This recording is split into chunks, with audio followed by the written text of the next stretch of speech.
Okay, folks, it's 6 p.m. I'd like to get this caucus meeting started.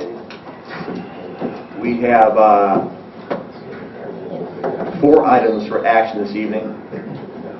Is there any revision to that area?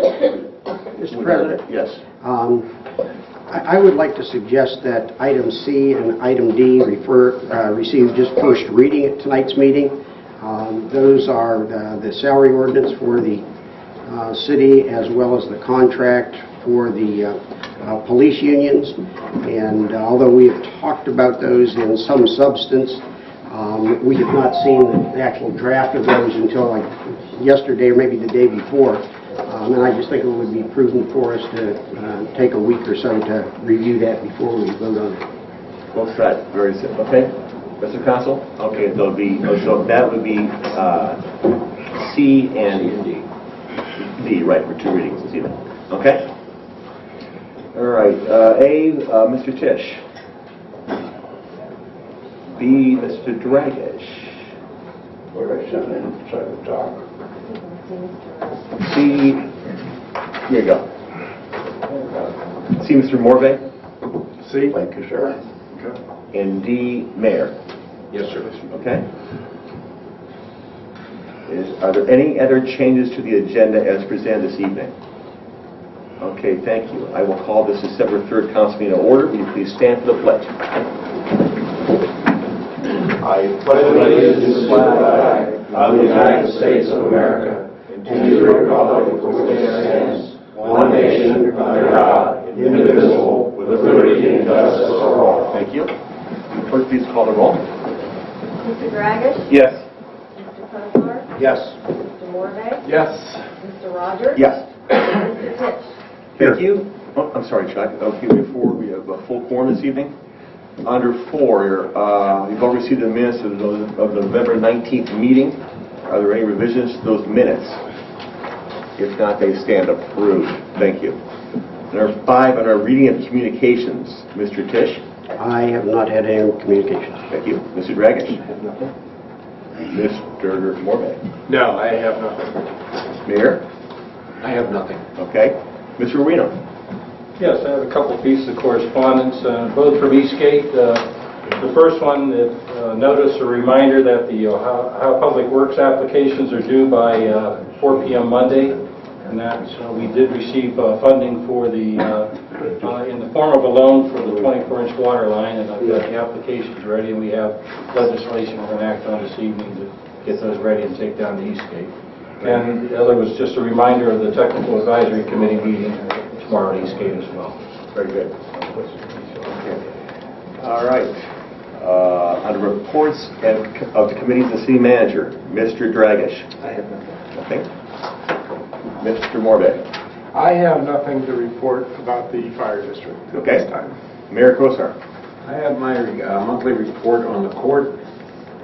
We had gross collections of $6,699.17, and after we paid the various funds that we are required to pay by law, we had a net collection for the city of $5,696.17. As far as police activity, in the month of November we made 309 traffic stops.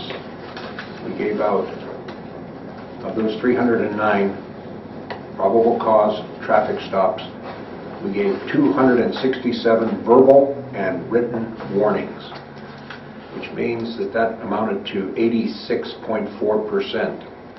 What that says is we only gave a ticket 13.6% of the time. What is that? 1 in 12, something like that. 1 in 8. Excuse me, 1 in 8. As I say every month, I think our police department is doing an excellent job. I don't think that they should be giving a ticket. We're here to serve and protect, and I think by making people aware of certain violations that aren't real serious, you give them a verbal warning and hope they don't do it again. If you get to know them well over 6 months, you start to give a citation. But I think it's a tribute to our police department. Thank you, Mayor. Mr. Rogers? Mr. Tisch. just an observation. We also received in our packets from the manager our minutes of the Parks Recreation Cemetery Board meeting of January 6th, and we received the zoning inspector's monthly report as well. Very good. Thank you. Mr. Reno. Yes, I have a number of items.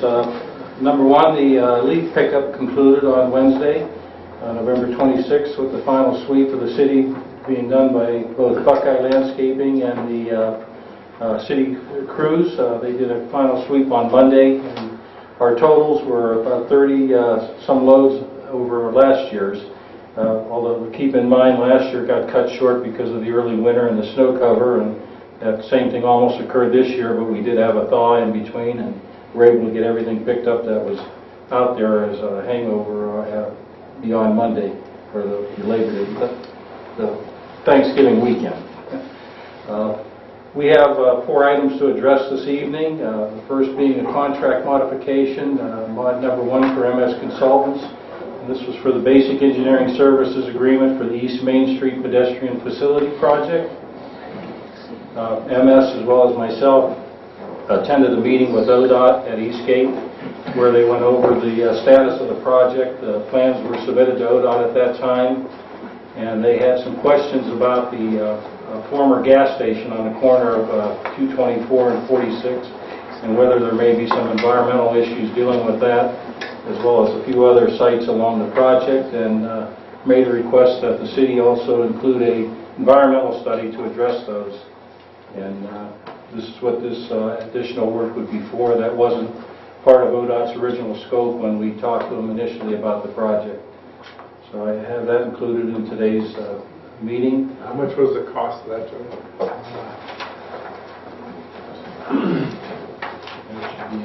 Was that the 8932? $8,932. $8,932. Thank you.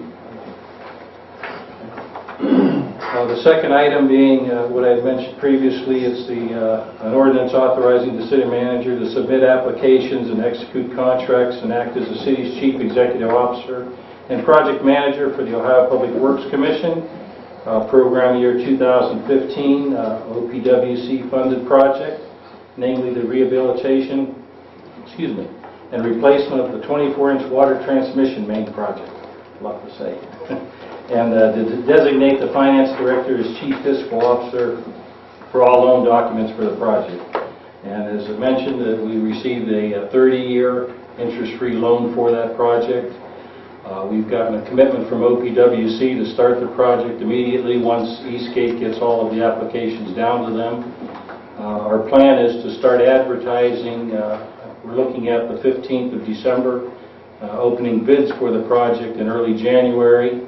And hopefully by that time we'll have our agreements from OPWC, or as soon as we do get those agreements, we can commence with the project. So we're hopeful we'll have that system taken care of before the springtime and before water flow increases again into the city. So we were very fortunate. There was a lot of negotiating that took place to get this project added to the list, but I'm glad that we got it added, and it's, in my opinion, dodged a bullet.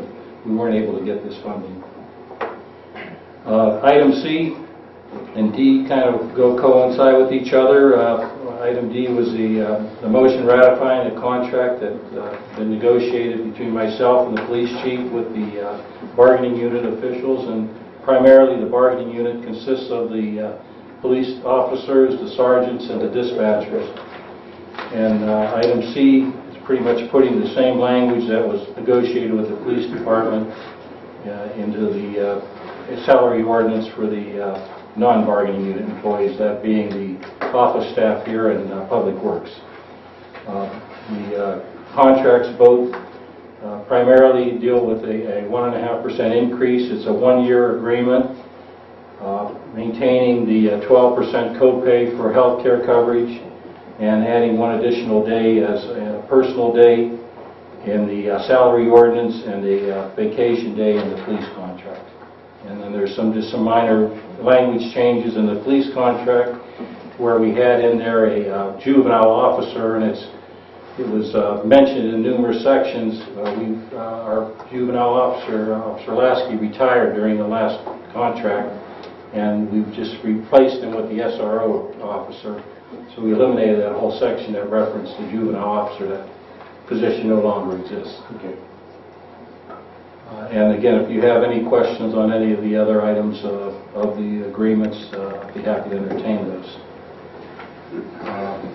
Going back to the list of items, we received, I did mention that, the grant from OPWC.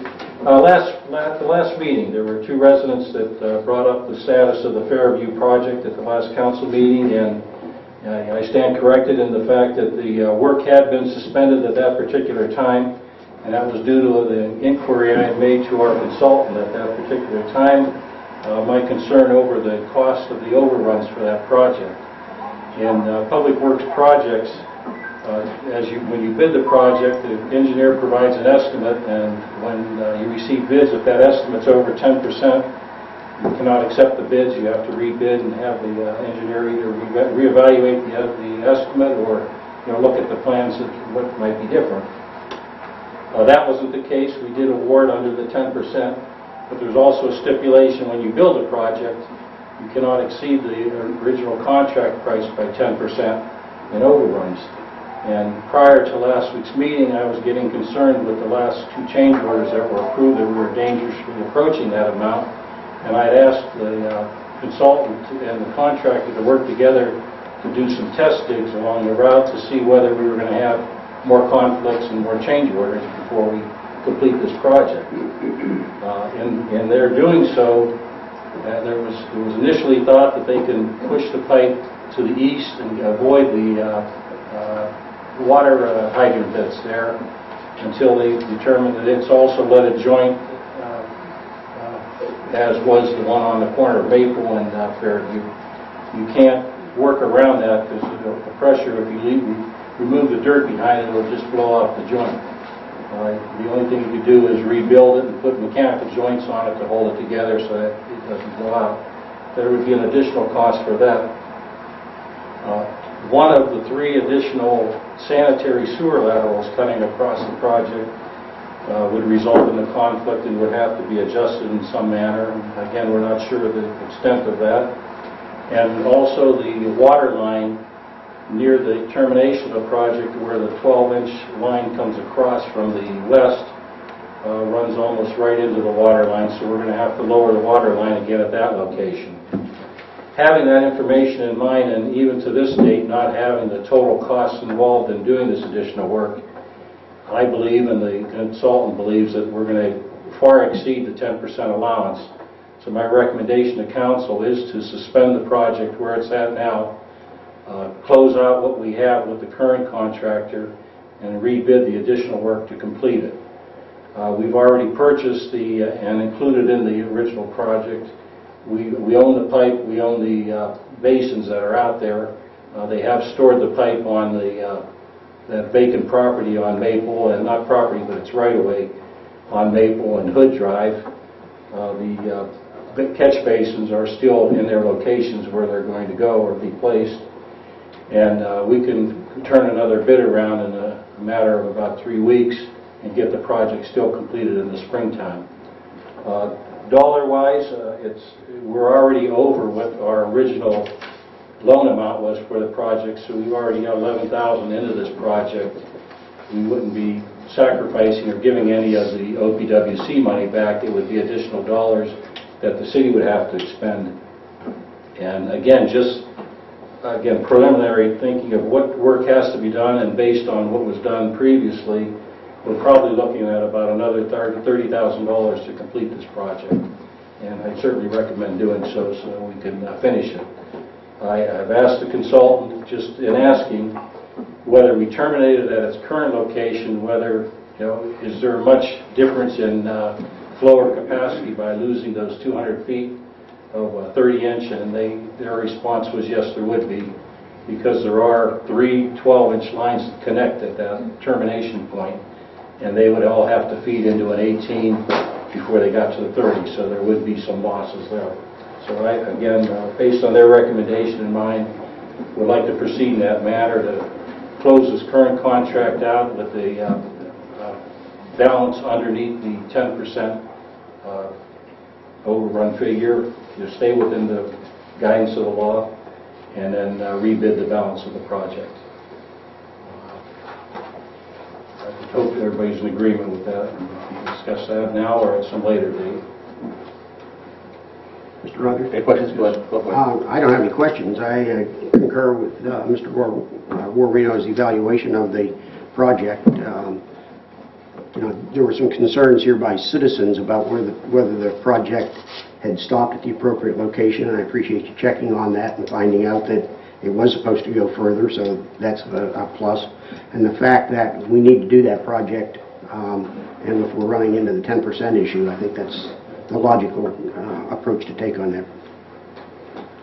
Very good. Joe, what responsibility did Tetra Tech, the engineer, what responsibility did they have in Well, again, it was this expressed upfront? previously, and I've got a well-documented photo log of what's been going on out there from myself as well as the inspector. In all of our initial discussions, we were under the impression that the water line was underneath the existing storm sewer. In the original plan, they were to remove the old sewer so that we would have easier access to the water line. Because when Todd had made a repair or two out there, he had to take sections of the storm out to get to the water line. Well, in the area where we're working, the water line's paralleling the pipe, so it's at the same elevation as the storm sewer. It's not 3 foot or 2 foot deeper that we initially thought it was, where he had done before. That was one of the biggest issues. In crossing over the sanitary laterals, we have no records of those properties in that area. We know where they're located, but we don't have any depths. Back in the earlier years, and I don't know to what year, but the Board of Health used to do all of the inspections and provide the city with a copy. There was a point where they stopped sending copies to the city, and we don't have that documentation. I contacted the Board of Health to see if we could get those old records, and the response I had received is that they're only compelled to keep records for 5 years. This is something that happened 20, 30 years ago, so they're long gone. We didn't have any information to give Tetra Tech other than having them go out and physically dig every one of those, which is what we did after the fact, to see what the future holds for us. Should they have done that, though? Should they have gone? Well, it would have been, one way or the other, we would have paid for additional engineering up front and then paid for that additional work to be done. So we're kind of in the same situation. The only disadvantage is a lot of contracts that we've gotten from MS and other consultants, you put in a fictitious number, like 100 feet of 8-inch pipe or a replacement of a hydrant, items that you anticipate you might need, and then you're able to use those numbers. Well, we didn't do that in this project. We only did what we thought we had to do, and that's how we stayed below the cost of the project, but now we're exceeding it. Again, it's whether you pay up front and do this additional work or you pay afterwards, we're kind of in the same position. Another item we talked about, there were 2 properties on Maple Street that had sanitary sewers that went one direction, and their water lines were fed off of Fairview. Where there were no records of that, they uncovered that when they were doing the excavation, and it was the cause of one of the earlier water breaks, because none of us, Todd, myself, anybody had any idea those services were on Fairview that fed a property 300 feet away on Maple Street. So those are the types of things that we encountered, and it's been a difficult project. I kind of believe that might be why we were left with what we had, is they may have encountered these things earlier on when they put the 18-inch in and decided to keep it at a higher grade and avoid some of these other items. I believe we're doing it the right way this time, but it's costing us to do it. This has certainly been our nemesis, but I'm in favor of getting it fixed. It's kept me quite busy, and there's been some other issues besides this that have been a very busy month. The other thing I wanted to report on, Cornerstone Electric, as most of you may have noticed, they assisted the Public Works in getting the signals or the lights back on East Main Street. And we did have a short in the line besides where it was disconnected. So when it went down, it probably caused something else to short out along the routing. But they are back on, and we still don't have a delivery date on the replacement pole. But everything other than that post is lit up on that street now. And Cornerstone's also working on the signal project for the city. They continue to work on some of the PED signals and things out there, but they're, again, don't have a delivery date as yet on the fiber optic. And that's going to be what's needed to tie all this together and make it work. So I don't have a firm completion date on that project as yet. We also received notice from ODOT on there was some damaged guardrail at the entrance of the Colonial Plaza.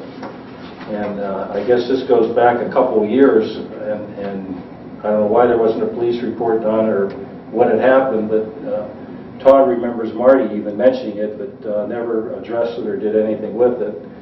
ODOT informed us that we're in non-compliance. If somebody were to hit that area, it could cause legal action towards the city. So I did get quotes. They provided the specifications. I got quotes, and it's about a $1,700 repair to take care of that approach. They also mentioned the new Advance up on the top of the hill. Whoever did the work for Advanced Auto didn't do it according to ODOT specifications. And they're going to help, again, writing the spec for that, and I can get that to Advance, and that should be their cost to take care of that. What would that be, Joe? Right where they built that facility right at the top of the hill. Well, they stopped it. They took the guardrail apart where they made their entrance, and they just put in a bend piece. And there's certain requirements for those types of. It needs some type of a suppression piece there that the car comes down, tries to approach it from the east, and misses it and hits the guardrail. The city could become liable for not having the proper facility there. So we can address that with Advance and have them take care of that. Yesterday, we hosted in this room a meeting with the Ohio State Auditor's Office. They're introducing a program called Share Ohio, which they're asking communities to participate by listing their inventory and looking at an ability for communities, if they have a vac truck, for example, that sits in their garage 6 months of the year, that they would make that available to other communities. Number one, in the event of an emergency, if there was a backup and somebody needed a piece of equipment, or a natural disaster type of situation. And thirdly, if they wanted to use it for a non-emergency event, that the community would be able to set a rental rate on that piece of equipment. They're working on the legalities of doing mutual aid types agreements with communities that want to participate in this program. And it has some good thoughts on the surface, and it's something worth looking into. Who participated in the meeting was our own office, obviously, Boardman, Austintown, Salem, and Columbiana Village. And everybody seemed to kind of think it was a good idea and wanted to hear a little more about it. So we'll be following up on that as well. And lastly, a reminder of the Canfield Lighting of the Village Green. That's this coming Saturday night. Begins at 5 p.m. The activities include carriage rides, rides to view the Christmas lights on Fairview Drive, and refreshments at Piccadilly Parlor and the Township Hall, and obviously the arrival of Santa. Is a rock band going to be at Piccadilly? There is, I understand, members of the Classic Cruisers will be playing some Christmas carols. That's good. Very good. Thank you, Joe. That's all I have. Mr. Rogers? Mr. Tisch. A question or a comment. The environmental study there for the gas station at the corner, I think if MS is doing that, a reference source might be the Cardinal Joint Fire District. I know that they had to supervise the removal of the gas tanks, and they've got a whole bunch of stuff that they have to track in regard to that. And I'm sure that Chief Hutchinson probably has that information on file. Then maybe if something helped in regard to that. Yeah, thank you. In regard to that, though, I believe that the modification is the first step in a cultural photo log of that project, and there's a good possibility that once that photo log is looked at, there may not be any further action that's needed, especially with the fire station area. Additional right-of-way is not needed for this project, but this is the first step, but that's good information. Thank you. Okay. Vice Porcello. I don't have a formal report tonight. Thank you, Mark.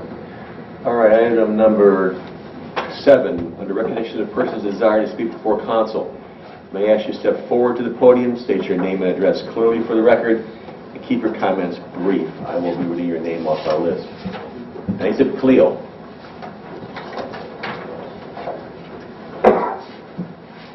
Do I have to go to the podium? Yes, you did. I'm pretty loud, so, and I come from a very loud but proud family. Good. But my name is Dr. Nasib Michael Khalil. I am recently residing in Boardman, 461 Ewing Road.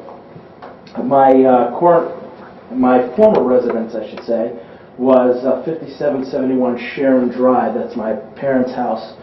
I graduated from Canfield in 2004 and graduated from YSU in 2008, and I am now recently graduated from Regent University down in Virginia Beach with a doctorate in strategic leadership. My focus was business and economics. I'm here to present my book. It's Effective Economic Development Methods for Municipalities.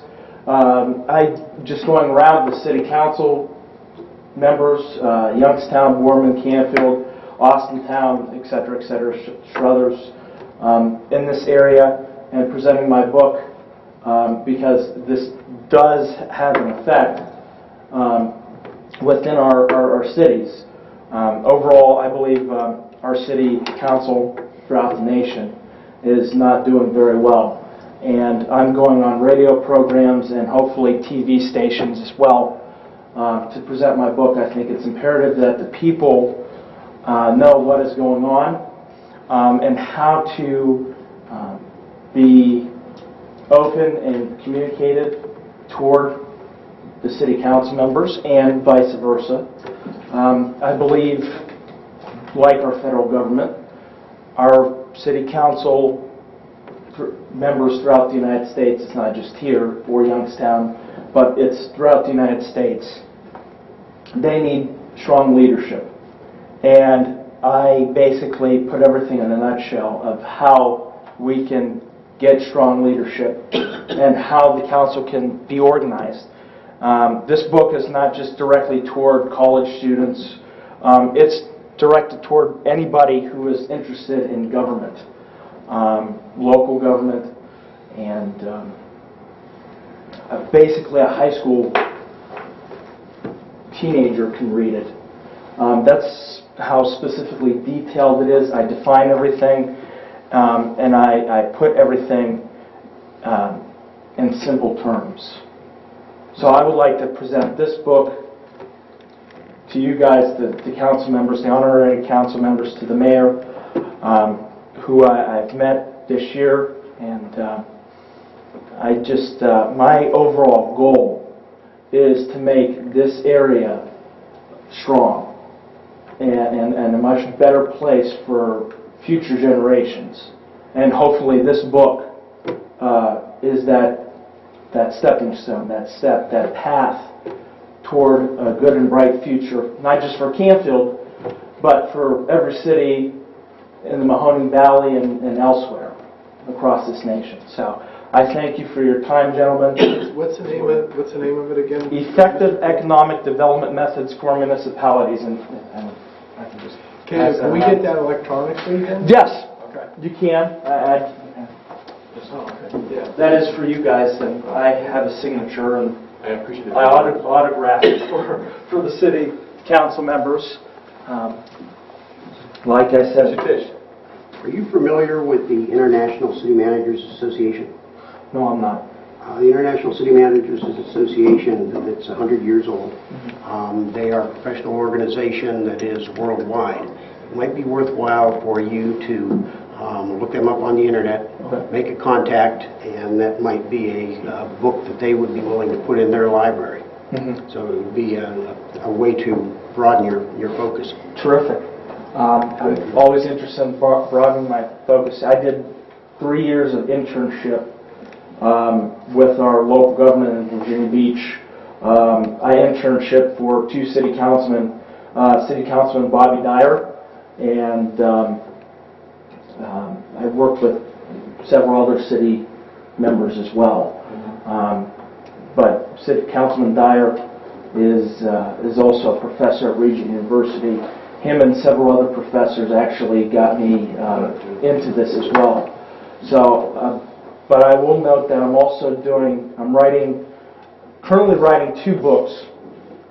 Now that's microeconomics. I'm writing my second book on macroeconomics on the federal government, and I have to say it's already bigger than that. So that's also one I am. I'm also writing religion and politics, both in the federal and local governments as well. So it'll be a very interesting book, and I hope to complete it in 2016, hopefully before the presidential election. So I thank you guys for your time, and I'm happy to return back. I've been to so many of these meetings when I was in high school.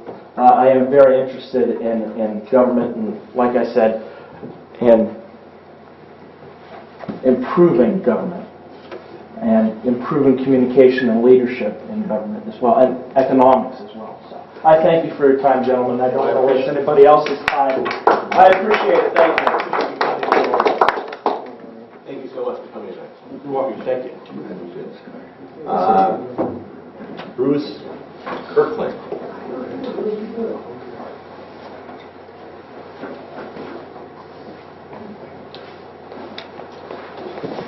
Thank you, folks, for having us here. My name is Bruce Kirkland. I am the Commandant of the Tri-State Detachment 494 of the Marine Corps League. And I brought our Senior Vice, Ed Levasseur, and our past Commandant, Harry Dam. We came up, we want to thank you for allowing us to speak. We're here to speak on behalf of the Toys for Tots program. And I'll throw a few numbers at you. There are 38 Marine Corps League detachments in the state of Ohio. There are other Marine Corps League detachments throughout the country. And we are the 3rd largest Marine Corps League detachment in the state of Ohio. We do the Toys for Tots program. Last year we done over 27,000 toys, $48,000 in monetary contributions. And we serviced roughly 8,500 disadvantaged kids and families. And a lot of people don't know or understand what we do, what we're about. That we're here not only to honor veterans, but civilians. And we've got boxes out all over the Tri-County area. And the Canfield area, they've been very generous to us. And just so everybody knows, we've got boxes down at Kensington Golf Course, Dunkin' Donut, right here at this facility, police station. Schools were generous to us. This is the 2nd year for the Toys for Tots boxes in the school. ODOT, we've got boxes out there. And most of us guys, there's approximately 15 of us, members of our detachment, that live right here in town. I live on Skyline. We've been here for 44 years. So with that, anybody that would like to donate to Toys for Tots would very gladly appreciate it. And if anybody would like to make a monetary contribution, the way they'll know where their money is going, we would appreciate it if they could write out a check, no matter how small, how big, and make it out to the Toys for Tots or Toys for Tots Foundation. And that's why we're here. Say thank you for all the generosity. Thank you. That foundation, Toys for Tots, that is a 501(c)(3), so it is tax deductible? Yes, yes it is. I think we're a 501c4. I've got all my documents out and I'll pick up here. Bruce, share with the group when you pick up the toys and what the deadline is. It's normally a 3-week period, but here we've got something like 222 venues that we service. And a lot of us guys, what we do is the guys come out at the base, the Marines and the Reserves come out at the base. We meet at a venue and they distribute the boxes. We in turn, we've all got so many venues. And this is the list, 222 of them. And myself, I do between Kirk Road and Austintown, plus the schools. Harry, he does a lot of Canfield. Ed does a lot of Canfield. Joe Caruso does a lot of Canfield. We've also got boxes in at the Farmers Bank. And there are so many that most of mine are out of Canfield, other than the schools. And Harry could probably come up with a few more venues that are in our area. But like I said, they've been so generous. And we're trying to expand and grow so we can help them. Thank you. And these toys, once they're collected, Banner Supply is donated a truck. And each one of us guys who do our venues put the toys in plastic bags, take them over to Banner Supply. They were kind enough to donate a truck. We put them in a truck, and they were taken out to the air base. They sort them out age-wise, and they work in conjunction with the Salvation Army and other venues to help the needy. And, one more thing, just because we're Marine Corps Week, we honor all veterans. We have 18 of our members come from different ranks of the military. So, some of the things we're about, a lot of people don't know, aren't aware, of what we do. We do funeral services, cemetery services, 21 gun salutes. We visit the seniors' home. As a matter of fact, there's one down in Austintown. That's one of my Toys for Tots venues. They got 2 ladies down there that were Rosie the Riveters. If anybody knows what Rosie the Riveters were. But we enjoy helping people out. Bruce, what date does a truck pick up these toys? Because everybody waits until Christmas Eve because you have to process. You have to excuse me for a little bit of cancer runs. We do our own venues just like tomorrow. I will be doing all my venues because I've got an appointment up in Cleveland tomorrow afternoon. And we all kind of do our own thing our own way, but we all get the job done. And the last day that the truck's going to leave Banner Supply will be the 12th of this month. So we've got to do a lot of work in a short period of time. But here again, I had my boxes out before Thanksgiving, and my wife and I went to Michigan with the kids, and I picked up 5 boxes or 5 bags of toys. And they're all accounted for. That's why I can throw these numbers at you. Like I say, over 27,000 toys last year, 48,000 in monetary contributions, and we serviced almost 8,500 disadvantaged kids and families. So if anybody has any questions, I know everybody's got a time frame they got to abide by. I'll stick around after the meeting in case anybody has any questions. Thank you very much. Sir. One question.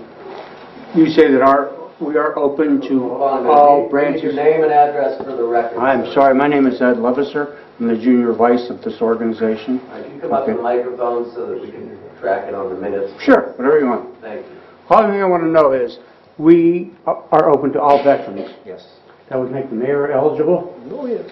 That's all I need to know. Thank you. Bruce, thank you very much for coming tonight, and we do appreciate it. Thank you. Council. Thank Appreciate you very much what you do. Thank you. Harry, Damp. Your turn.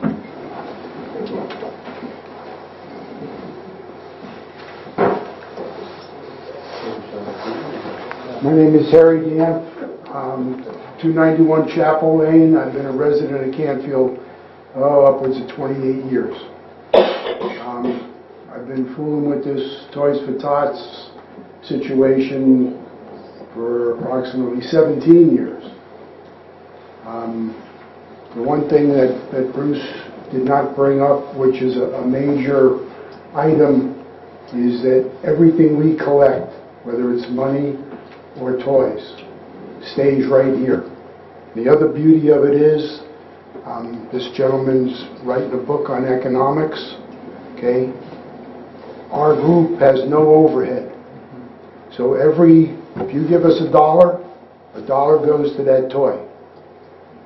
Because the guys that we have working with the league, helping the base, most of them are retired.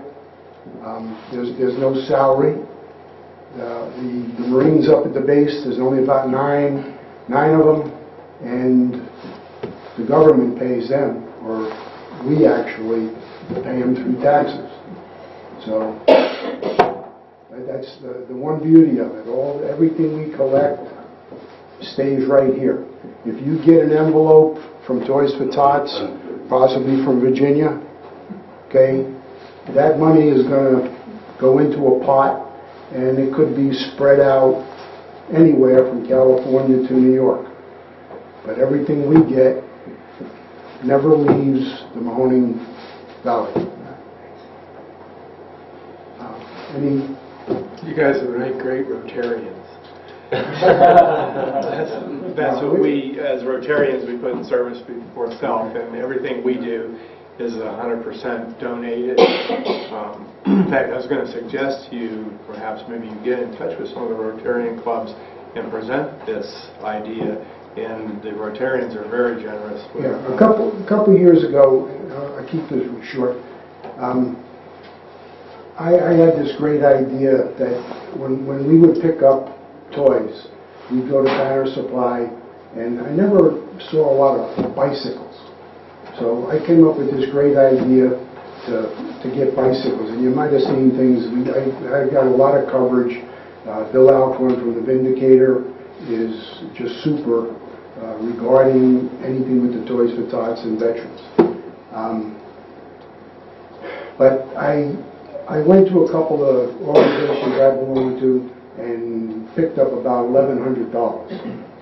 From there, I went to Kmart, Walmart, thinking, where can I buy some bicycles? And this is after Thanksgiving, okay? None of them could really help me to where I wanted to be. And this one night I got home and I'm thinking, I got $1,100 in my pocket, the economy's bad, and I can't spend it. Okay? So I opened the paper and here's Toys R Us up here in Boardman. Okay, and I've never been there. Okay? So they had two soldiers there of bicycles. So enough, I caught the manager and he takes me back to, they have a nice aisle full of bicycles. And he says, pick out a couple of little slips with every bike.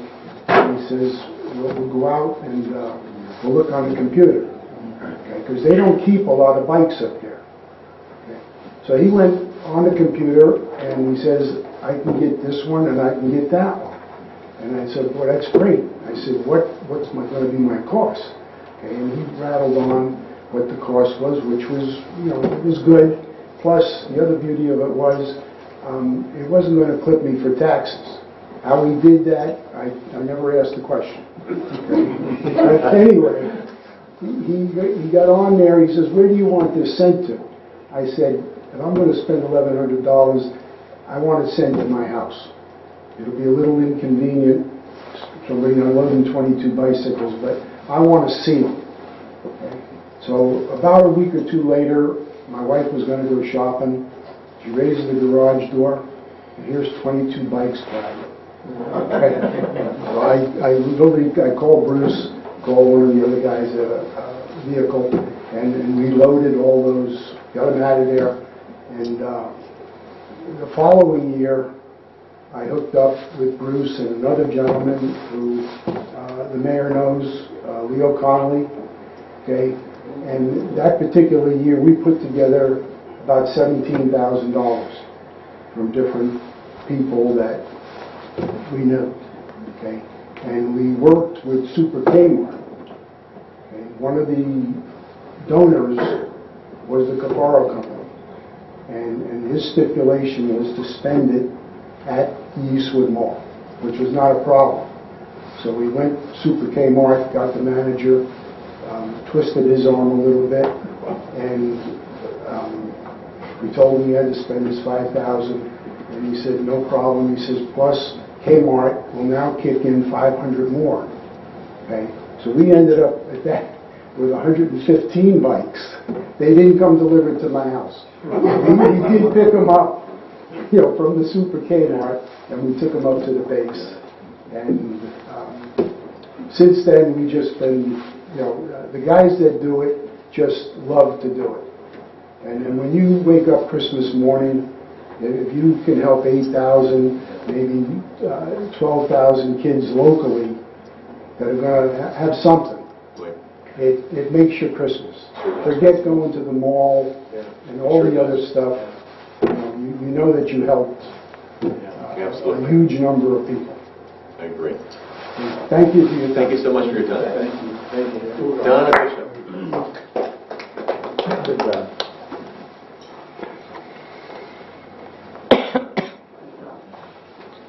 Donna Bishop at 245 Fairview, Canfield. I have to say, and sideline what he's saying on the bikes, my husband's favorite thing, he was retired for 22 years before he died, was every year he bought 2 bikes for Toys for Tots. And he would go around pestering these store managers for a good price. They saw him coming. He prepared them for you. Sewer project on our street. Everything that happens for a reason, and I think we learn from these problems. Well, the learning curve on this project has not been a fun one. It's been very difficult. I have went through so much damage at my house from it. I have 2 young dogs. I did the best I could, and one day, after these guys were done pounding in front of my yard, I let the dogs out in the house. I'm fixing myself a sandwich in the process of fixing a sandwich. They ate the corners of 5 of my antique tables. I mean, that's how bad it's been in our neighborhood.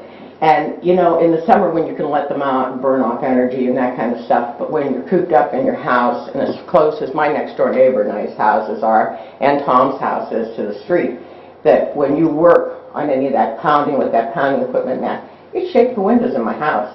And this could go on all day long. It's been a difficult project. I know that Canfield seems to think you get a better deal by having fall projects, but this is the second fall project in our neighborhood. And somehow people didn't learn, and I don't blame you, Joe, because you weren't here at the time. People don't learn that fall projects and sewer lines just don't work too well. We went through this when the last one was put in, and that was a catastrophe because we got flooded the next spring worse than we'd ever been flooded before in our lives. It's been, the thing is, it's been such a nightmare.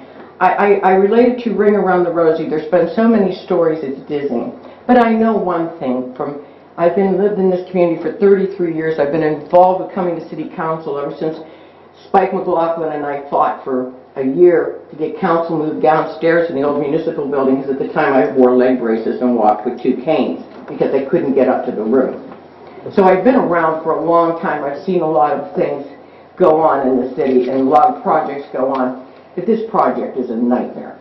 And I truly believe if you're going to put out new bids, these kids that worked on this project, these contractors, I mean, they worked long, hard, cold hours, took very few breaks. But I want to see a new engineering company. This engineer was a nightmare. A few times I went over to talk to him. Each time he was sitting in his car playing games on his iPhone. Excuse me. I've watched these projects. Did I know where those water lines were you were talking about? Yeah, because I've watched them do these projects. I've been sick for a lot of years and not real well, and I'm home all the time, and I'm interested in this stuff, and so I've watched them put these projects in. I know where lines are that probably most of you don't know, because when I first moved here, I was the youngest person in the neighborhood. So I sought out all the older people in the neighborhood that knew things, and they knew where all these sewer lines are. That's how I knew where the old lines were. And no, you're never going to get records, because what happened is they put the records in the attic of the courthouse. The attic leaked. the records got all moldy. They didn't know what to do with them, so they threw them out. And I know my son-in-law used to be the head law librarian down there, so I know that's what happened. So we have no old records. But it's going to be, until this mess is fixed, until you get somebody in there who's really going to do a good job of laying out. The way I look at it now is we got pipe next to pipe next to pipe. You know, if you're going to straighten something out, 2 houses down, they quit cleaning out the old pipe. You've got new pipe sitting next to old pipe, sitting next to other old pipe. The sanitary sewer lines coming from our house out under the street are all clay, male-female, old clay pipes. The water lines that come from the house are so decrepit looking unless somebody had a new one put in. And, I mean, you know, this is a neighborhood that had utilities. A lot of these utilities have been in since the 50s. There's lots of problems there. But we need this fixed, and we don't need this fixed 3 years from now. We need this fixed in the spring. Our neighborhood is a mess. I can't walk across the street to Jim's house without putting on my work boots because I'm up all over my shoes in mud from the street. My bottom of my driveway, when it rains, it's a hill. Water runs down it.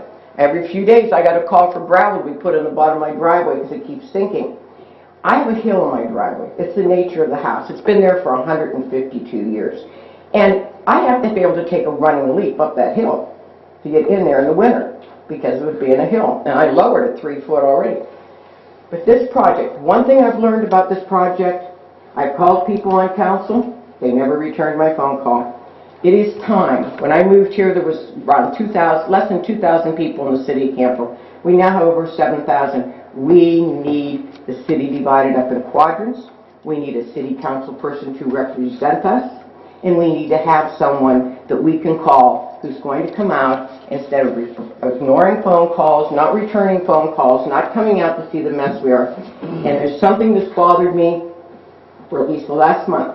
Mr. Darvish, I don't know anything about you, but you made a comment that you were elected to make decisions for us. No. We elected you to represent us and then make decisions after representing the people of this community. We all entrust that when we need you, you're going to be here for us. And we haven't seen that in our neighborhood. I've not seen one of you guys in boots out traipsing around in that mud that we're dealing with. No one. I have a neighbor lady who has a mental health issue. I mean, and they left the water, there's so little dirt left in her yard, and she's panicked because she's been flooded so many times. And if we get heavy rain and that water comes roaring down, it's going to roar right into her house because they never put any dirt back down in her yard. I mean, and if you miss your driveway, some of my neighbors, you're in mud. You're going to sink forever because it was dug out 12, 14 feet deep. It's a terrible way to spend winter. It's a terrible way to spend Christmas. And we need this fixed. You want to put out bids, do this and that. Well, this has been a problem. Where you worked over on Maple, where you worked over on Hood, they're not in the mess we're in. There's none of us in this neighborhood that caused this problem with this project. But this project needs to be fixed. And not 2 years from now, 3 years from now. It needs to be finished in the spring. Because this is a nightmare for us. And we deserve better. We've been long-time members of this community. Now, the other thing I wanted to talk about was the Sunshine Law. I'm not familiar, I'm not sure if any of the new people on council has taken the program through the state on the Sunshine Law. But it's advisable because there's so much to do. I took the certification program on it. Thing that I question is I see it happening, you close council meetings and go to executive session. If you go to executive session, you're supposed to come back here to close council meetings. When we go into executive session, at times, Mrs. Bishop, we'll state that after executive session, the meeting will be adjourned, which is allowable. Close. It's close. Now, First Night Canfield, evidently they were doing a presentation on TV tonight about First Night Canfield. Salem, I don't know if you people are aware, but they have canceled their First Night program. The last couple of years, First Night Canfield has deteriorated really a lot. And attendance last year was poor. And I think we as people in the community, city council, city government, We need, I don't know what's going on with the committee, if they need financial help, whatever they need, but First Night Canfield is in a real crisis situation. It's a make or break year. Friends of mine, we've went every year for many years. Many of my friends say they don't want to go this year because it was so poor last year. So we're going to need a lot of positive talk around town to get our numbers back up. With the new leadership in that, and First Night, it should improve tremendously. But we as a community need to really get out and support this so that it continues, because the last 2 years have been really poor. So I hope we can do that. Thank you. Thank you. Chairman, just to respond to the driveways and the restoration. As I mentioned in my earlier comments, if I wasn't clear, the work that's been completed to this point also includes the restoration. We're not waiting until the next bid to finish what we started.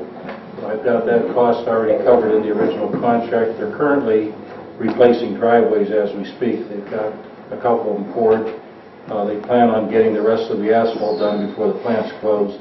Obviously, the only thing they won't be able to do, and it will hold their contract, is the seeding and restoration. They'll have it rough graded, but they will seed it in the spring when the seed will take. But the driveways, everything's being addressed currently.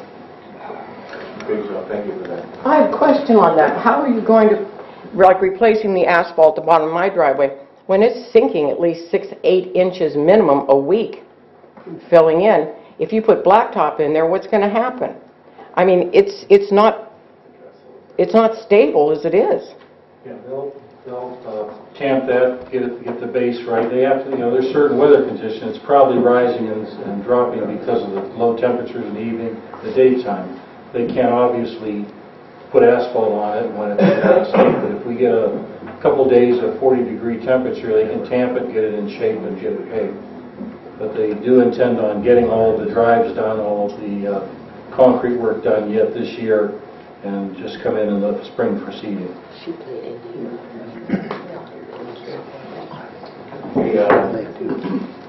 Mills Johnson, I believe he walked out here.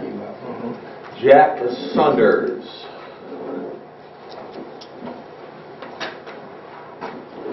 I'd like to follow on the young lady that just spoke. My name is Jack Saunders. I'm from Canfield, Ohio, 5138 Leffingwell Road.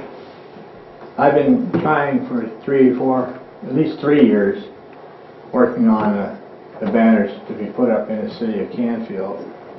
I look at it that the reason I pushed so long and so hard for it is the whole catch to it is trying to get the money, like she said. We used to have a budget of about $120,000 a year, and we raised that, and the city and the other people in the community, the township and surrounding areas, not just Canfield, supported it. Right now, we're in pretty good shape right now for this coming year, but it would be very beneficial to us in the community if we could do a lot better job if we would work with, like I presented to you people, the banners for the city. And those that can afford to give the money, they would do it a lot better if they could have their name showing that they're supporting our First Night. I'd like to have you people consider it, and I was hoping that you'd have an answer for me today. I ask you now, do you have an answer for me today, whether we can or we can't?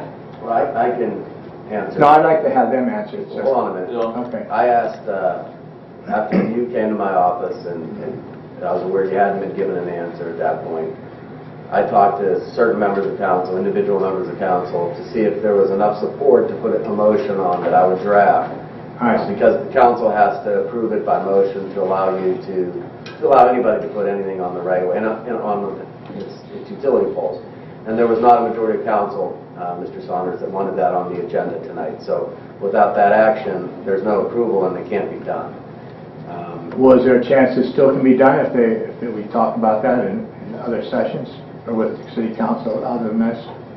I don't know. In other words, it's not dead right now is what I'm asking about. No, council has decided by not putting a motion on the agenda to not grant approval to allow you to do what you want to do. Okay, can they tell me why they said no?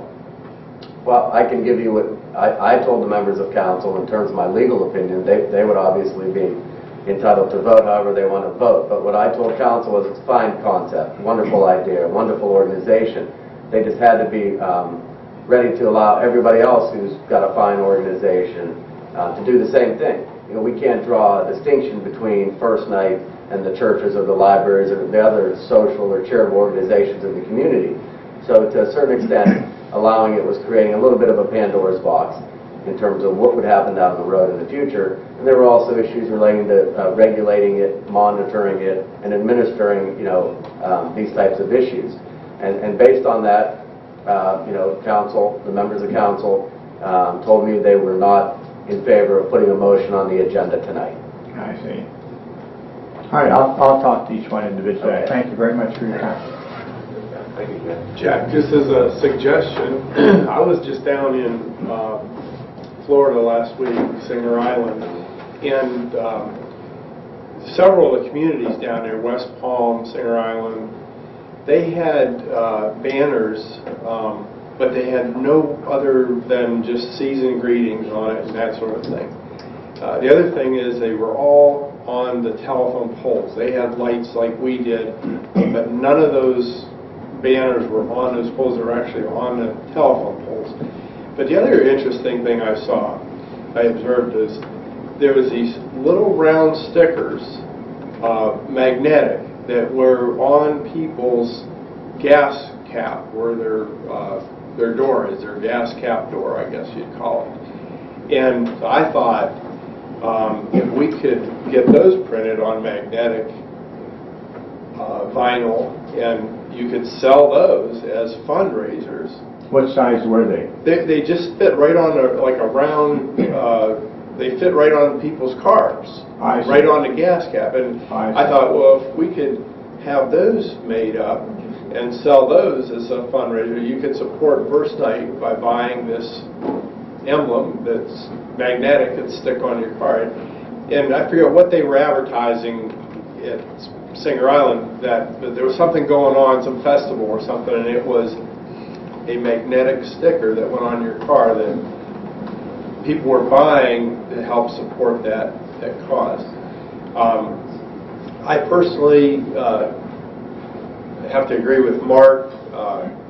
If we could limit this to a specific time, that would be for a First Night only, and we could negate everybody else from doing it. I would be in favor of it, but as Mark said, it creates a slippery slope, and now we have to allow people that, organizations like Rotary, that have the same agenda to put, and it becomes a real issue. How do we regulate this? How do we, make sure that it's in compliance and all that stuff? So. I was in one city we went through that they had banners that looked like a sports jersey, had a little dip in the collar where the sleeves and came down, and had the number, a big number, and then it had the name of the individual that was playing that position on that team. And they had as high as 4 banners on one city light pole. And it just went all through town that way. And I thought it really looked good. It looks like something's happening in the town. Right now, when we go through our town, there's nothing there. We have nothing. Right now, we put the wreaths around the green, and that's it. I mean, you drive through town, you don't know if it's been abandoned or is there somebody living here. It's really nothing showing. And I think showing what's going on in the community is what was going to draw people in here. This is the only reason I went for it. If we can work something out for First Night, that's fine. I really appreciate, and I think it would make it a lot better for us. Right now, we have the notoriety on the United States and Canada. We are the only city, Canfield First Night is the only one that's 18 and under and free. Boston owns the franchise for it. They have close to $1 million budget. And they called me up here 3 years ago, the director, and says, "Are you still letting 18 and under and free?" And I says, "Yes." And he says, "How do you do it?" We aren't doing it. It's the people and everyone in the community and surrounding areas that makes it possible for us to do that. And we've been doing it. We're going to do it again this year. Last year we actually ended up with a positive on the budget. We had money left over. And it wasn't because of us, it was the community that did it. I think we have a fantastic community, we've got a fantastic program. And we're going to keep doing it. I'll struggle with it, but I appreciate it. I'd like to talk. Maybe somebody else has some ideas that they've seen around the area, but I'm still going to pursue it. But I thank you very much for your time. Thanks. Thank you, Jack. All right, I need some help on this one. Ed, it was last name. I'm not sure what Ed's last name is. I can't read it. Ed? Hard to read. Oh, but I can't read that. Is there an Ed? Whistler? Is there an Weisler? Ed Weisler? Looks like the... Any Ed in here? Any Ed? Going once. All right. Well, we won't look for him. Okay, next will be Frank McKeon. Also known as Ed. Good evening, I'm Frank McKeon. I reside at 220 Glenview. In the last 3 elections, voters have plotted a new course for City Council. Barring any unforeseen issues, I varied out my positions. But don't throw away your little green signs yet. They're particularly valuable if they're invisible when they're in the city right-of-ways. But there must be a bounty on the yellow bright signs. This administration is the crew of the ship, and we citizens are the passengers. Steer the ship gently. I don't know if it will turn out to be the love boat or mutiny on the bounty. Time will tell. Let's talk about boards and commissions. One of the persons whose term is shown as ending this year is Mr. Minkler. As of December 31st of this year, he has not served a total of 6 years. He has 4.5 years. I believe he should be able to serve another 1.5 years. Term to give him a full 6. Term limits may not always end at the end of the year. Members may need to be replaced at random due to personal issues or other circumstances. At the last meeting, we discussed qualifications for the Design Review Committee. I'm still waiting for a response defining the qualifications requirements. I have read the information provided by the city manager, and I'm at a loss to come up with requirements. But just as food for thought in regard to boards and commissions, there is a management practice called zero-based budgeting. It starts from a zero base, and every function within an organization is analyzed for its needs and costs. If there were no boards or commissions, how long would it take for typical residents to realize they were gone? Is there another way to perform those functions? Can the city manager and his staff do the job? Just wondering. At the last council meeting, Mr. Moreno was appointed city manager for 3 more years. Let me be clear, my comments are not about Mr. Moreno. I'm interested in the process of how council goes about appointing the city manager. How was it done? Was there a search for candidates? Were other candidates considered? Was there any public notice that a new city manager would be appointed? I realize council can go into executive session and discuss personnel issues. But should an issue which affects all residents be resolved behind closed doors, if that was the case? In regard to this water project, the 24-inch water line, why are we doing this? Yes, we've had a few breaks, concentrated in a few areas. These are samples, and we're going to spend $700,000 based on a few numbers of breaks. We don't know the cause of these breaks. We don't know what we're going to do to prevent it in the future. It seems to me that we're spending some money needlessly, and I think we should have another reading of this before we approve it. It seems like a real long shot to me. One last item. In one of the items tonight, the salaries for city administration people, there's a clause called a fitness bonus. What is a fitness bonus?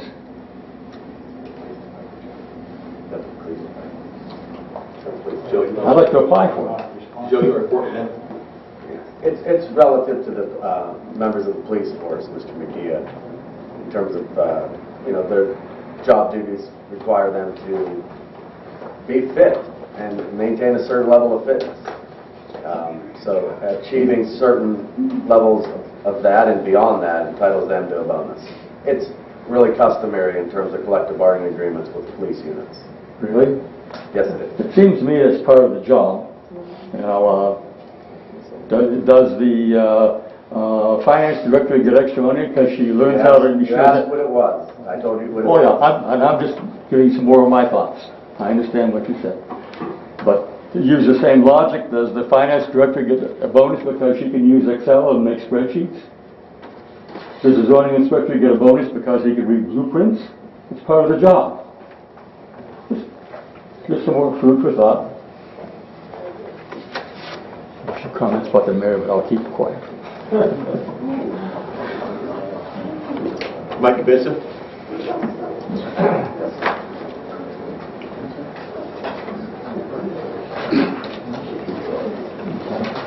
Mike Kibitza, 262 Fairview Avenue. I have two things I wanted to comment on tonight. One is the Fairview Maple storm sewer. I appreciate what's been done so far. I just hope that council supports the city manager in continuing with the project. I understand that they've admitted that where they terminated the job, that it's not satisfactory, that they have to continue on. So I just hope that you give them the support that they need. Yes, sure. Absolutely. And, very much so. and as soon as possible. Yes, sir. Second thing I wanted to address was American Legion sponsors a program called Buckeye Boys State. It's for high school junior and senior boys. It's a 10-day program held up at Bowling Green University. There's all kinds of all aspects of government, from governor down to local council members and township trustees. The cost per person is $300. Right now, the American Legion has one candidate that we're going to support. I happened to bump into Steve Mazak yesterday, the township trustee, and asked if the trustees may want to sponsor a person, or maybe, that's what I'm going to just throw it out to the council people, council members, to see if you may want to sponsor, or maybe co-sponsor with the trustees. So maybe with Mr. Marino, you may want to coordinate that. I gave him the information on it, so just wanted to put that out there. It's a worthwhile program. Like I say, the kids learn quite a bit from it. The students that we do send, when they come back sometime in July or August, I would have them do a presentation to what they learned and to tell you what they did. Thank you. Good. Yes.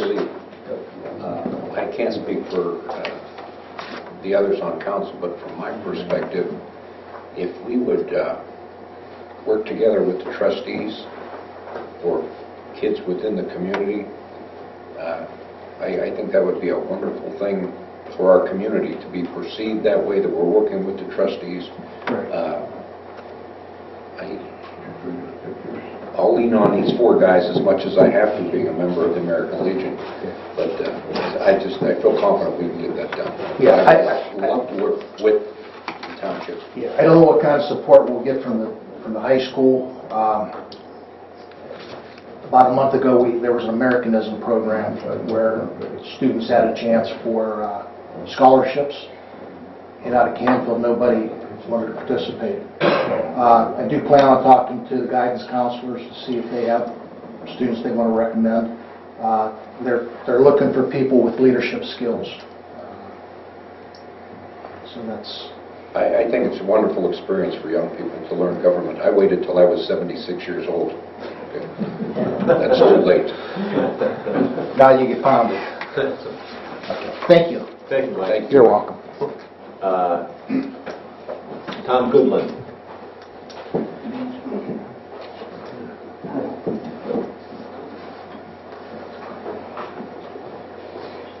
Tom Goodland, 283 Fairview Avenue. I'm here concerned neighbor about the storm thing. I talked to Joseph Orino and then talked to my neighbors, and I'm not totally satisfied with what's going on here. I want to know where this project is supposed to end. Is it supposed to end at my house, 283 Fairview, or go past there? I don't have the address, but there's two boxes out there that are on the surface, and approximately where the last box is located, that's the termination of the project. Well, you have... It's about 200 foot from where they stopped right now. And that probably be Nick Main's house. Two houses up from me. Because you have catch basins, two big ones in his yard, plus other concrete stuff in his yard. Where that basin, yeah, and you have a catch basin. That location is where the project. Right, you have a catch basin left in my yard yet. Like the round one. Right. Round one. They took one out, put it over there. Weiss's old house. Ken, I don't know his last name, lives there now. But so that's just a temporary close off there. Right. Weiss's. Because you got 290-degree elbows going into a little pipe, from a little pipe into a big pipe. They terminated the project at that particular point. We're going to rebid the balance of it because we're exceeding the allowable 10% over the cost of the project. So are these catch basins going to stay in our yards? Yeah, we purchased those. The basins we couldn't move, but the pipe they did store. Yeah, and I know. I took that picture. And we won't need to do any additional engineering. The plans are done. It's just a matter of rebidding that last section. I could personally put the books together for that. Yeah, because I live in that dip where we had all the water problem. Right, and that's what I've gone back to our consultant and asked whether it was needed to go that distance, and it is. You know, they verified that in their initial So will they study. move that fire hydrant? Will they have to move that? Or? Right, because it's a leaded joint, they can't excavate behind it without it blowing off. And it was necessary for them to put the bigger drainage pipe above the old pipe instead of removing the old pipe from Maple up. Well, we kept the old one in service until the new one's completed, so that's the reason basically it was left in there. Okay, because I noticed there's a lot of leaves in those catch basins. I walk my dog all the time and I look at them drains and there's a lot of leaves in there, so who's responsible for taking the leaves out? The city? Yeah, that would be Public Works that would address that. Because there is a lot of leaves in there, and that's going to restrict flow. Okay, thank you. Sure. Okay, 20 Ambrosia? Ambrosia, I'm sorry.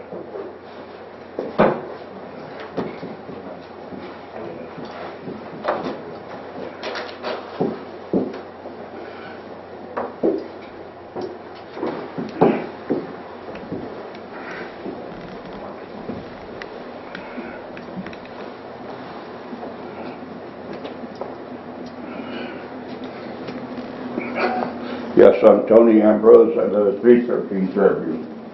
And I just understand now that you're going to stop at Nick Main's home at the end of the line. Coming across Sally Payne's yard, right before my yard, there's a line that goes across Fairview to Paul Manchester's home. And we're going to be ended up with a small pipe for another 150 feet at the most. Not even that, I don't think.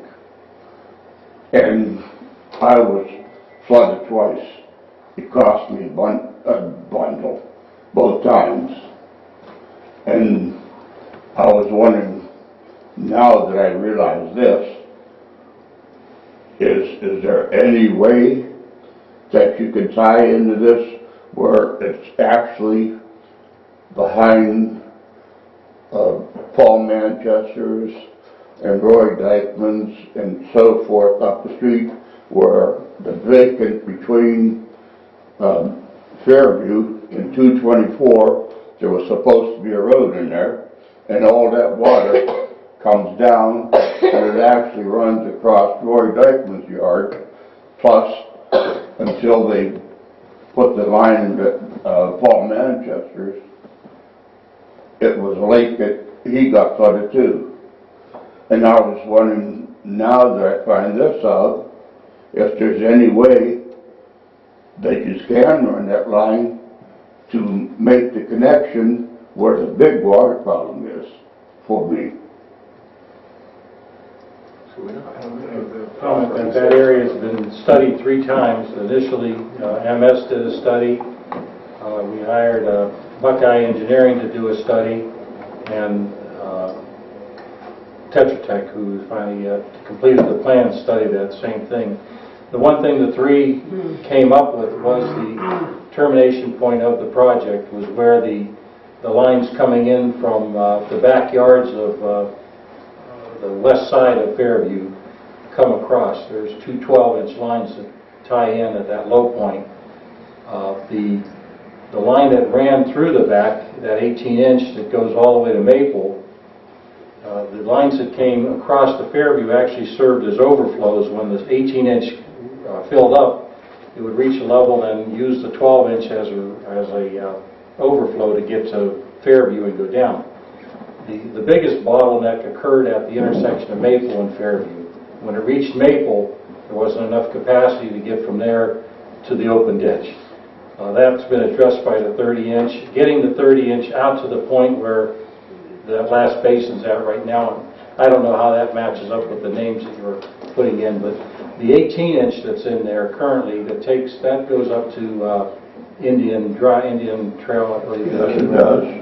That, I believe, in all 3 studies, it has sufficient capacity to catch the initial flow. It was where 3 or 4 conduits came together is where the biggest blockage was.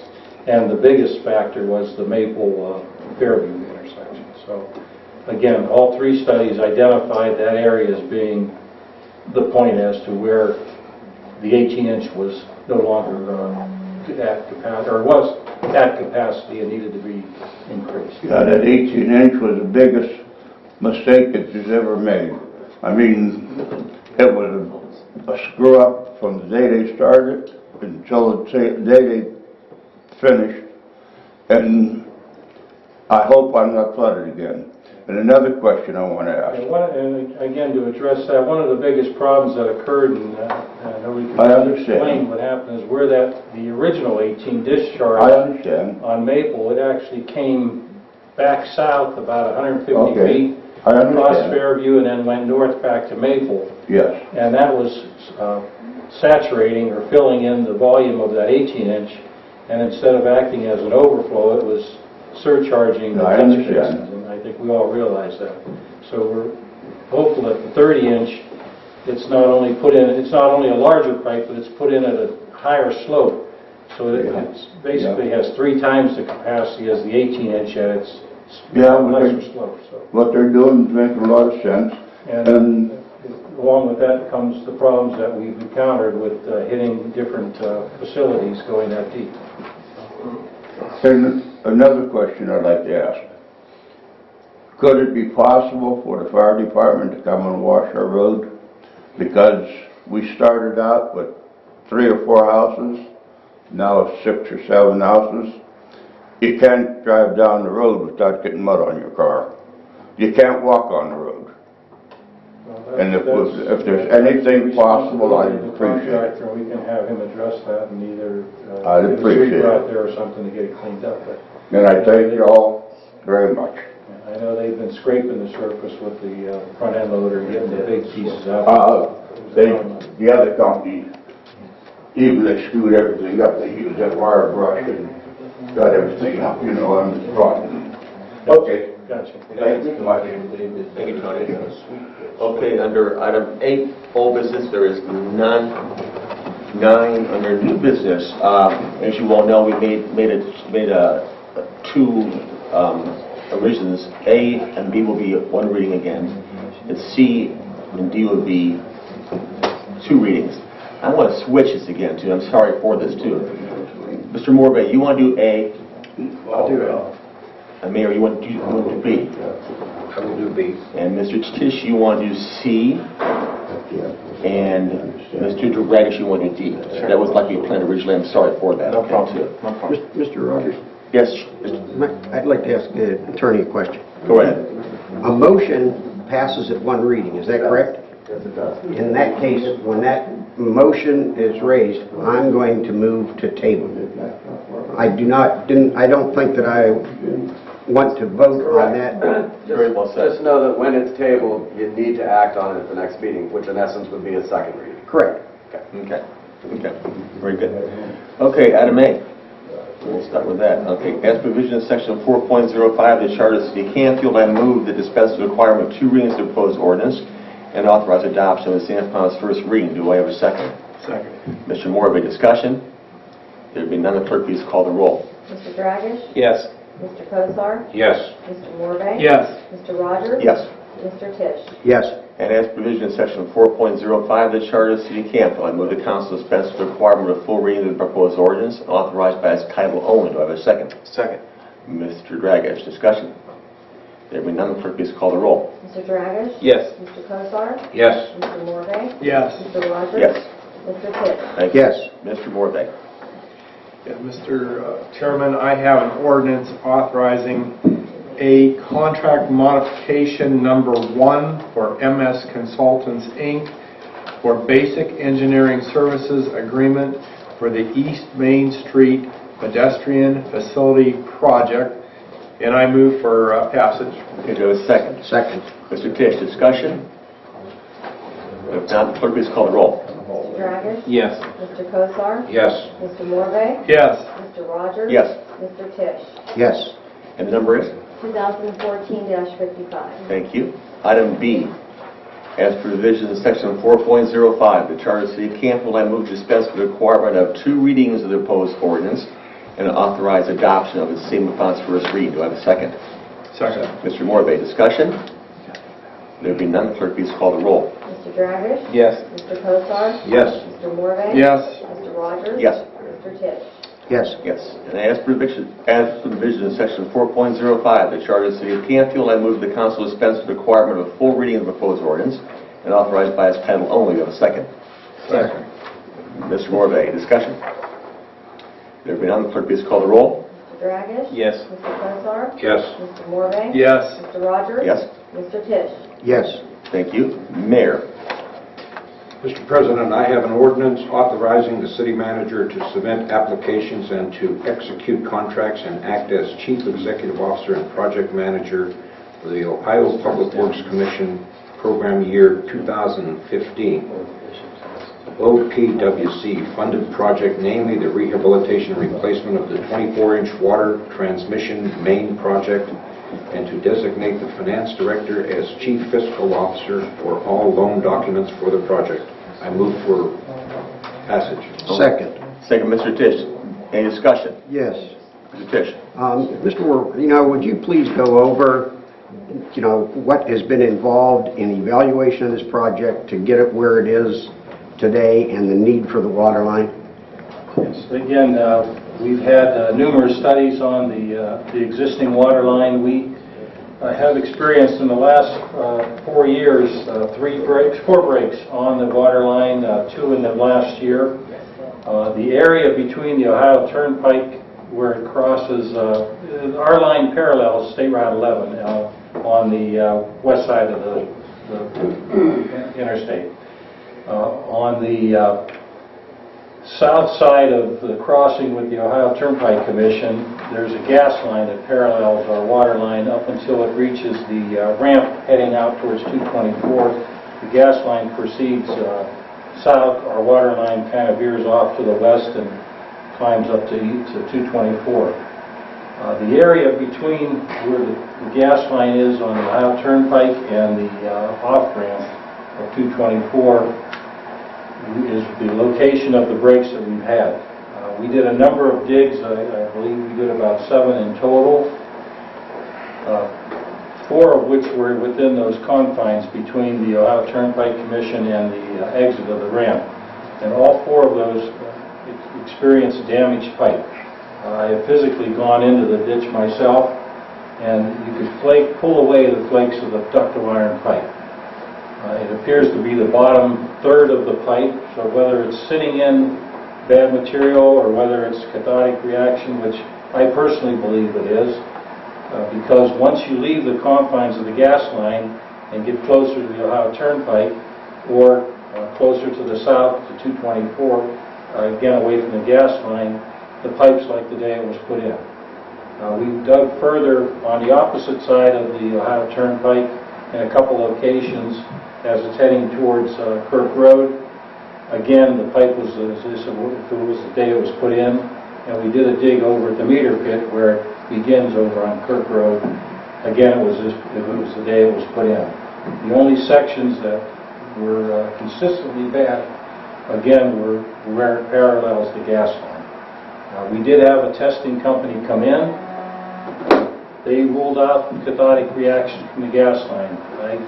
Again, professionally, I disagree with that, but I can't see what other cause may be, because it's the same soil at that point as it is the balance of the project.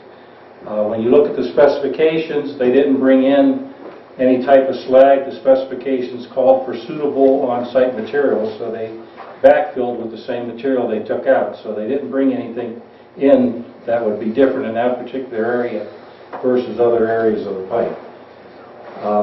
Again, this whole thing started when the majority of the breaks were within 150 feet of each other. We thought that that was maybe a bad section of pipe or something affecting that small portion.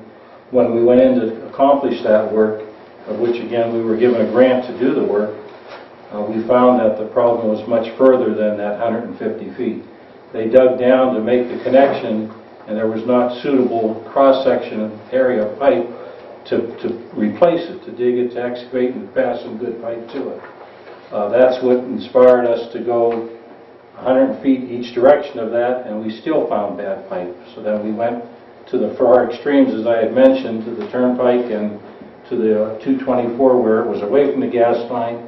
Found a totally different situation where the pipe again looked as though it was brand new. And we worked our way back, and as the closer we got to the gas line, we began to see evidence of deterioration. We've limited the work to that portion. It's approximately 2,600 lineal feet, and that's what we were able to apply with OPWC to get this work accomplished. What we were replacing that ductile iron pipe with was with a PVC plastic pipe that would be more susceptible to, or would not be susceptible to, any type of cathodic reaction. And even if it's a soil situation, which again the testing did not pinpoint any reason why that pipe had failed.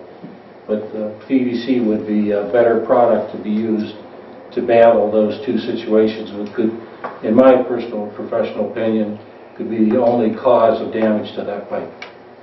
And that's where we're at today. I personally feel that we dodged the bullet by being able to get the funding to replace this. The last section that we did have a break was in one of the areas where we did the test digs. I believe we compromised the integrity of that pipe by digging around it and loosening the base. And we had two breaks approximately 33 inches apart from each other. The largest clamp that we can find to fit that situation was 36 inches.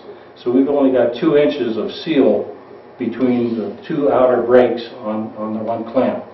And it's by the grace of God that that hasn't failed up to this point, and we can't get this done fast enough, in my opinion, to cut off our water supply. We need to get this taken care of. And again, I believe that we've done plenty of research, plenty of test digs to determine the total extent of the damage, and hopefully the balance of the ductile iron will live its useful life of 50 years or better without us having to revisit this. That's much of an explanation. Yeah, I mean, the ductile iron pipe that's in there that we're replacing was put in about 1989. Yeah, 87. 87, okay. Designed to be a 50-year life, absolutely no problems. Obviously, we're not close to 50 years.